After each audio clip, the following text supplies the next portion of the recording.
Esok pilihan raya, kata nak cari orang ganti dia. Siapa? You tell me lah. Dalam UMNO pun tak ada.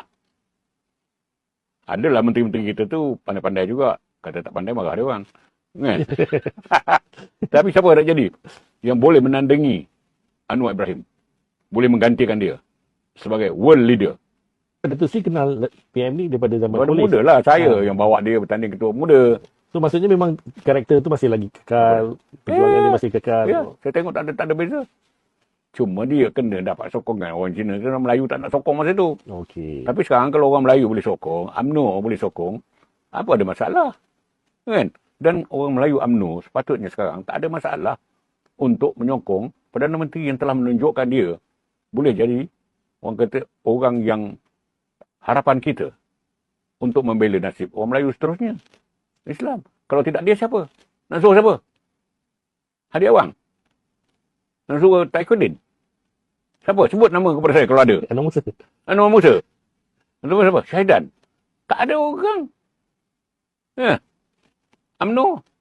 Kita adalah presiden kita. Tapi presiden kita pun dia gandingan dengan Anwar tu dah betul dah. Ya. Dan dia dah buka gelanggang dah. Dan mendapat sambutan. Anwar sekarang sudah jadi orang kata pemimpin dunia tau. Terutama dunia Islam. Okay. Dunia Islam. Jadi, nak dapatkan satu pengiktirafan, penerimaan di peringkat dunia kepada seseorang pemimpin, boleh buat ke? Dengan mudah. Dia dalam tempoh berapa tahun? Dua tahun je. Tapi dulu ada rekod sebagai student leader, pemimpin pelajar yang Islamik, Abim dan sebagainya. Tapi dari peringkat kerajaan, dunia, politik dunia, within 2 years. Dalam masa 2 tahun tu. Sebab apa? Dia menunjukkan kepada dunia keikhlasan perjuangan dia. He is for Palestine. For Muslim. Dia berani tegur Israel. Bukan bagi tegur je, marah dengan Israel. Dia berani cakap dengan Presiden Amerika. Dulu, Mahathir tak ada sepanjang itu. Cuma dia terkenal sebagai pemimpin dunia ketiga dalam bidang ekonomi, pembangunan. Islam, perjuangan Islam tak ada pada dia.